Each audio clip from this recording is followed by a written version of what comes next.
Well, there's nothing to suggest that fracking is the cause of a series of quakes that has jolted a small corner of New Brunswick. The tremors have been happening in the village of McAdam for several weeks now. They haven't caused any major damage, but they've left many residents rattled and wondering if they're safe. Catherine Harrop has the details. In David Blair's basement, delicate instruments wait. This is a seismograph equipment here, which detects the earthquakes, and then it's recorded in a box in here, and it's then sent via the internet to Ottawa.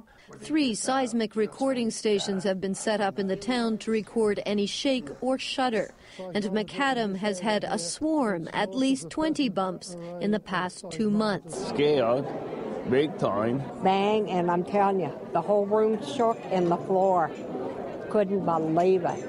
And I sat right up in bed, and there was a flash of light came right in on my bed.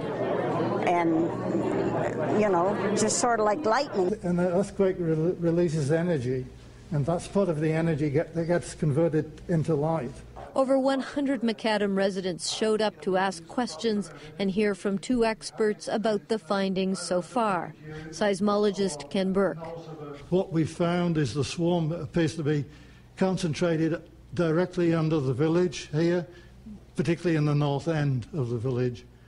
And the other important thing is the earthquakes are very shallow, less than 1 kilometre in depth. That means they're close to the surface. The depth of the micro-earthquakes is less than 1 kilometre. So many so close to the surface means they probably aren't from a major fault.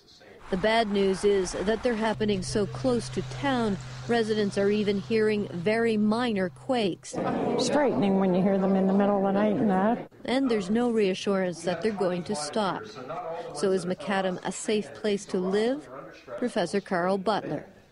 Probabilities of a big problem are extremely low, we would say, but we can never, with earthquakes, you can never say never. Scientists will continue to measure any tremors. They want to add a 4th monitoring station, hoping more data will start to show a pattern, which will give them a better idea of the cause. I've learned a lot from it, but it's still very scary. You know, I think we're getting used to it anyway. Catherine Harrop, CBC News, McAdam. What do you think? What's happened in your home? Did anything happen? Or? No, I just heard a loud banging, and I was thinking that maybe somebody ran into my porch or something and hit it. Yeah. But did anything fall off your walls? Or no, I never had anything like that. So have you felt these before? I know this is an area where you can get these minor tremors. No, I can't say that I felt them like before or in the past. They may have been there, but I wasn't aware of them. So does it make you a little nervous? No, not really. Not really. So you heard the sound? Yeah, like a big, like it was an explosion. I thought my furnace blew up, the first one I heard. But I didn't feel any shakes. I felt vibration. Yeah. But it's pretty Did you feel last night? Because it was about a 2.4. Yes, there were 2 of them. There were 2 of them? 2 of them. I was guessing around 6, 7 o'clock. So did you know what it was when it happened? Yes, I was familiar with the noise previous, so I wasn't as nervous. So have you lived here most of your life? Are these common? All my life. No, these aren't common. There was probably an earthquake back in the 80s, yes. I remember, and it was like a thunder coming in the distance. It came up and got really loud and then shook and went away. These are just like big bangs.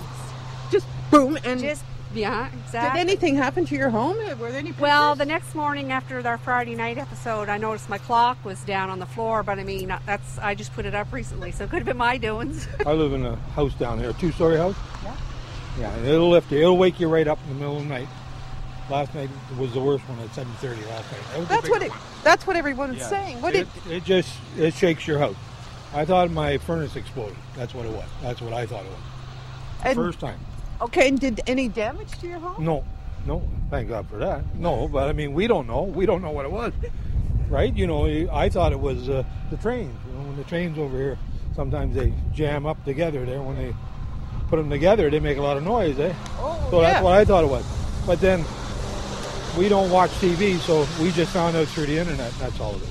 I went down to investigate in the basement to check, see if anything happened.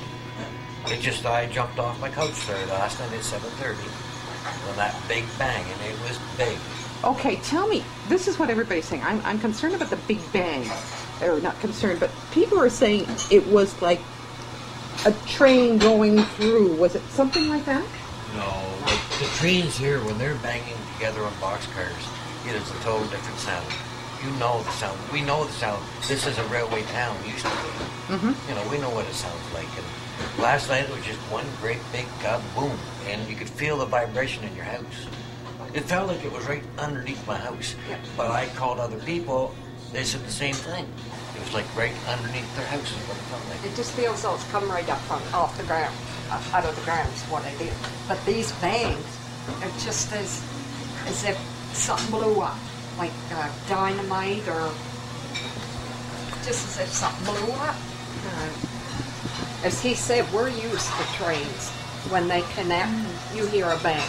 But no, that's nothing like that. It's just as if something blew up, like dynamite or something exploded.